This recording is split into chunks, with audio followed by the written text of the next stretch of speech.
So we learned about the orcs, and these are their gods, GORK and MORK, who are stuck in an eternal battle. Are they actual orcs? Are they gods? Perhaps both. Let's see. Block is a pain. I start a script, ready to get going, stare at a blank Google Doc for 10 minutes, write 3 lines, and then repeat the process. Always feels a bit like I'm being petty too, you know? Like, oh no, I can't think of a funny joke. My life truly is filled with toil and suffering. But then I think to myself some advice that's always helped me out. When you're struggling to think of something creative for a faction you care about, you just gotta get stupider. Like, as far deep and rock bottom as you can get, and then break out the pickaxes. That kind of stupid. So with that in mind, green skins of Warhammer. Orcs and goblins, or grots if you're partial to 40k over fantasy. They're stupid. They're belligerent. The only reason they might not punch you in the face is because they've already kicked you in the balls. Or they're too busy doing it to someone else. Might makes right, and all that's worth doing is fighting in one way or another, and they believe this is completely acceptable. Even the goblins on the lower end of the totem pole don't complain about the orcs because they think this is wrong. They complain because they're weaker than the orcs, which means they get the worst of things. Are the goblins, the fantasy Warhammer? Or are the goblins part of the Warhammer that we're talking about? It's fantasy stuff? Okay. Gotcha. Grots are basically goblins, okay. But they're like part of the orcs. Because belief is what it is in Warhammer, this ideology naturally shapes the spiritual world. For the orcs, it has given them 2 gods that give them rewards and motivations to keep doing the only things worth doing in their eyes. Fightin', winnin', and lootin'. GORK and MORK, or if you're wrong, MORK and GORK. The 2 fightin'est gods in all the Warhammer universes. You might think that's Khorne being a war god and all, but he's got nothing on these 2 lads. Khorne also likes blood to top it off. The green lads don't care about that, they just want to fight and win. So if you're brutally cunning or cunningly brutal, and to be honest with you, I'm not sure which of the adjectives applies to which god, maybe you'll like this video in particular. Because it helped me overcome a writer's block in the best way I can think of. To prepare for this video, I got drunk, turned off my brain cells for a bit, and embraced what it truly means to be green. Let's get started, shall we? And believe it or not, the video on Ork Gods has given me a lot of theory crafting to do with some of my That's how you write a script. You just get drunk and paint yourself green. Whenever my dad gets drunk, he gets motivated. He starts talking to me about like Spider-Man comics and how I'm such a good daughter and how he wishes he could teach me more about comic books and things like that. And he's gonna go start another band with his friends someday. And perfect way to write a script. Get drunk. I'll take notes. I'll take notes. Mine will probably be filled with a bunch of misspellings, but that's what the autocorrect is for, isn't it? A lot of intelligent reasoning behind it. You've been forewarned of that now. If that long-winded and barely informational opening paragraph wasn't enough for you, GORK and MORK are the twin gods of the greenskins in all the Warhammer settings. Even Age of Sigmar, where most of the old gods have died, but we'll get to the specifics of that later. It won't be too long though, because funnily enough, Age of Sigmar has more lore for them than the other 2 settings. Another point in its favor, I say. I'll start with them in 40k first, since the knowledge there is largely applicable to the other 2 settings, and I don't need to segue into a sequel setting there. As with all factions relating to the War in Heaven, the true extent of GORK and MORK during those times is unclear. So with that in mind, I'm going to give you a bunch of theories I have, since GW loves to be frustratingly vague on important parts of their setting. Yay. I know mysteries stop being interesting when the answer is given, but they also stop being interesting when absolutely nothing is given. The old ones created the orcs to fight the Necrons, that much is clear. What is also known from the more recent Eldar codices is that the Eldar gods were weapons worshipped as gods. I'm personally partial to the belief that they were always the Eldar gods and were just given an upgrade by the old ones, but even if you disagree... Wait, the Eldar gods are just weapons? So they like crafted this sword and then they revere it as a god? They didn't used to be the case, but Games Workshop likes to fuck with things and make them make less sense. Okay. Yeah, it's a lot to digest. And think the Eldar Pantheon was created solely as weapons, that still means they very much had a hand in assisting the Eldar, and by extension their gods. Whether Isha was always a god or created wholesale, or hell is even an old one herself, she was still influenced by them to some degree. With that in mind, GORK and or MORK could have come about in any numbers of ways. Perhaps the old ones created them as twin gods that they are now. Perhaps they were once Gorka Morka, the singular god with 2 heads. Or perhaps they came about from the collective Ork subconscious. And I don't say Krork subconscious for a key reason. GORK and MORK are just like the orcs. They're belligerent and love fighting. This is noteworthy because while the Krork probably love fighting as much as their descendants, there's a consensus that the Krork were if nothing else slightly more sophisticated than the orc. Right, they were more intelligent or something. There are a couple theories, actually. Like, one source kind of implied that the Eldar gods were maybe the old ones. Huh. It was never really clear if the Eldar made their gods or the other way around. It now looks like the Eldar were created and then created their gods. Okay. Why would the Eldar make their own gods when they were created by the old ones? Wouldn't they revere the old ones as their gods? The old ones left the galaxy. Okay, so they were like, we gotta believe in something. So, since the old ones were like, well, since the old ones pieced out, they were like, we need new gods. That's what the Eldar did. They saw what they created, Slanesh, and they were like, ah, fuck. And then they bailed. Ah, like father, like son. The Orks had diplomats during the War of the Beast, and they weren't even proper Krork yet. Real Krork would have been probably much more well-spoken, if equally happy to punch you in the jaw. And that's important to this theory of their origin because it's another contrast to the Eldar. The Eldar gods didn't change much over the course of 65 million years. Saren was always the king of the gods, Val was always a blacksmith, Isha was always a goddess of life. No changes in the Eldar subconscious, such as when they started becoming real degenerates, really affected the Eldar gods. They always stayed who they were static. And if one weapon race had gods that were largely static for so long, it would make sense that the Krork gods would have been like the Krork as well. Perhaps it's because the Eldar didn't really devolve in the same manner as the Krork, but the point I'm getting is that unlike the Eldar gods, I think it's a fair thing to argue that GORK and MORK only came about when the Krork had become Ork. Could be wrong though, and like I said, I'm gonna fully admit that Slanesh? That thing has, yeah, like you said, that thing has a lot of titties. No, just a demon of Slanesh? Ah, I see. Looks like a witch. Okay.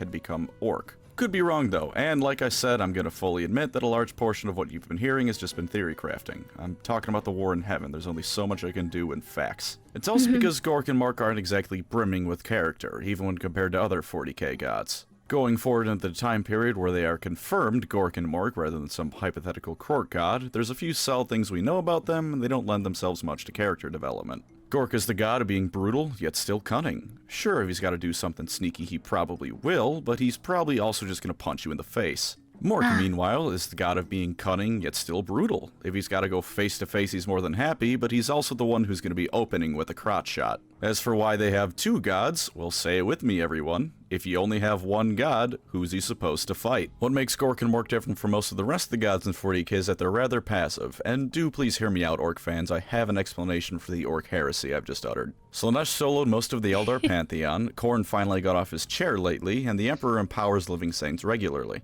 Tzeentch is so goddamn schemy that I'm willing to give him the benefit of the doubt and say he's behind at least some of his schemes personally, and Nurgle captured Isha. But GORK and MORK? Intentionally, they rarely interfere with other gods' plans. Much like the Orks themselves, they generally don't invade other gods' domains so much as they happen inside of them. That's a good way to put it, actually. The other gods don't end up... Games Workshop tried to have more than 2 pieces of artwork for the most powerful gods in the setting challenge very hard. Aww. Much like the Orks themselves, they generally don't invade other gods' domains so much as they happen inside of them. That's a good way to put it, actually. The other gods don't end up fighting GORK and MORK because the twins wanted to fight them, it just kinda happens. Unless you're a Farseer and can see the future, this is much the same as with their Ork followers. Ork invasions often as not happen because the war boss decided this looks fun, and then suddenly a fortress world is swarming with the bastards. Likewise, Tzeentch doesn't end up with GORK and MORK outside his house because they wanted to be there. They were probably just in a Looney Tunes dust cloud fighting each other and then suddenly realized they had a spectator they could fight instead. That's not to say they never have any plans. Ghazghkull is getting as far as he is, at least in part, because GORK and MORK want him to get the big wah going. The two brothers rarely get along, but when they do, the galaxy quakes in fear. It's just that we rarely, if ever, get lore on the machinations of the greenskinned gods or how they're reacting to outside threats. I'm sure this is partly because GW will have their entire lore department commit honorable suicide before giving a proper in-depth Xenolore expansion, but for once I think it might also be just because GW is only able to do so much with it. The Orks aren't exactly an army with deep motivations, even by 40k standards. Love fighting, that's kinda it. Same goes for the gods. It'd be great if they showed up more often, don't get me wrong. I absolutely want more GORK and MORK. But there's only so many ways you can have GORK and MORK make an appearance, whereas other gods are a lot more versatile with what you can do with them. I imagine it's also partly why there's been so much focus on Nurgle in Warhammer video games of late. He can be a great big bad guy, or he can be more subtle with plagues and taking advantage of people's despair. Compare that to Khorne, who also just wants violence. I guess they don't want to... It sounds like Games Workshop doesn't want to expand on GORK and MORK because there's not really... any creativity, any creative minds that are willing to create a story around them to further develop them. They're leaving them as simple. Okay. Narratively, you're kind of limited with what you can have coordinate forces be doing, same with the Orks. As for how they fare in fights against other gods, it can go either way, really. Lore has stated that when GORK and MORK get hit by another god in the warp, they just laugh it off, which would imply they can pretty handily stomp whoever gets in their way. Now, lore has also stated that the Chaos Gods are the unrivaled.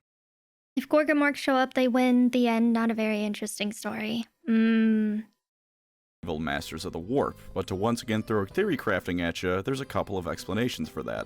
For one, you can just say that in either way, the lore is wrong, that either GORK and MORK really are the strongest, or they aren't and they're actually below the Chaos Gods. But for starters, that's potentially more Chaos Wank and therefore stupid and wrong, and for others, that's boring.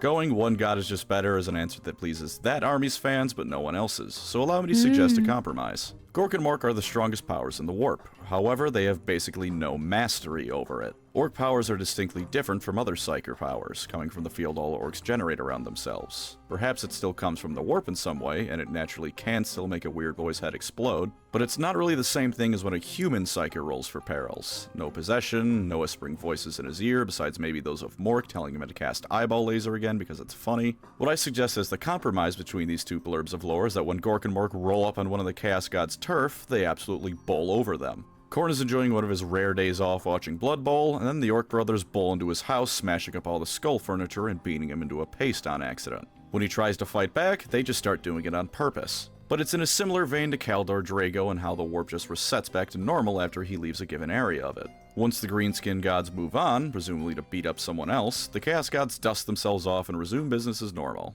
It's almost like a natural disaster, but in hell. This is, again, just how I'm trying to reconcile some conflicting lore, and this is not a definitive case of what is happening. I'm also sure that Out of Universe is another case of GW going, these are the biggest bad guys around, because selling Warhammer armies is built around them depicting them as the best thing ever before the next guy comes along to get the same treatment. Since the plot development of 40k only occasionally explicitly mentions what the gods are doing, the rest of 40k is going to be pretty short. GORK and MORK are happy to empower any random orc that asks, but they're equally happy not doing that. GORK usually helps the average boy along and is thus more worshipped by them, and MORK is worshipped more by the orcs that have a gimmick. Weird. Damn, so the orcs can just believe that GORK and MORK are powerful, and then they're powerful. I wish the same could happen for the God Emperor. Instead, we're over here sacrificing psychers. God, what a pain. We can't believe, no matter how strong our belief, he doesn't get stronger. Boys, mech boys, all the orcs that aren't just your average lad. If you're thinking that gives MORK a bit of an advantage because he's got more of the capable orcs, remember that GORK is the one who has 99% of the orc race in favor of him. Not that greenskins really worship in the traditional sense or have religious schisms. If one orc likes GORK more, he punches the one who likes MORK more. Mech boys build stompas as idols to GORK and MORK, and the average boy doesn't really care which of the two gods he's technically fighting. So the orcs are probably the most religious collective group if they believe in GORK and MORK. There's like no, not really too many nuances here. It's either GORK or it's MORK. Does that mean that orcs are immune from getting corrupted by chaos? Yup. Wow. That is so OP. God, the humans really drew the short end of the stick, didn't they? There are actual chaos orcs, but they are rather resistant to chaos. Okay. There are chaos orcs, but they are resistant. Wait, how does that make sense? There are chaos orcs, but generally they're resistant to chaos? Is that kind of what you're saying? Sorry. There was a group of orcs that started fighting for Khorne, so kind of the same. Ah, because Khorne gave them a planet. So I guess like corruption, quote unquote, would be Khorne giving them a planet and they're like, oh my god, we love you, Khorne. We're going to fight for you. That's quote unquote corruption. Even though they like to fight and they're thankful for it. So yeah, they don't mutate like humans do. In the shadows of. That's the end of it, and all greenskins love both gods regardless. With Ghazghkull rising, they became a bit more proactive and started guiding him on how to get all the fellas together for one big religiously motivated bar brawl, but aside from that, they don't really do too much. The Great Rift is known as Gork's Grin to the Orks, and to them it's a great place to randomly be thrown around somewhere to fight new stuff. That is just about the extent of the Great Rift affecting GORK, MORK, and the greenskins at large, and that's all I'm going to cover for 40k as well, so let's move on to fantasy. In Warhammer Fantasy, they're pretty much the same. Warhammer Fantasy, we haven't gotten to it yet. So I don't think we should cover Warhammer Fantasy. I think we should stop it here, or else I'm just gonna get confused. Staying at the edge of the rabbit hole? Well, that's the thing, is I don't think I'm ready for fantasy yet. Warhammer Fantasy. I haven't even learned who the Tau are yet, or more on the Tyranids, or the various chapters of the Space Small doses! Small doses here, or my head will explode.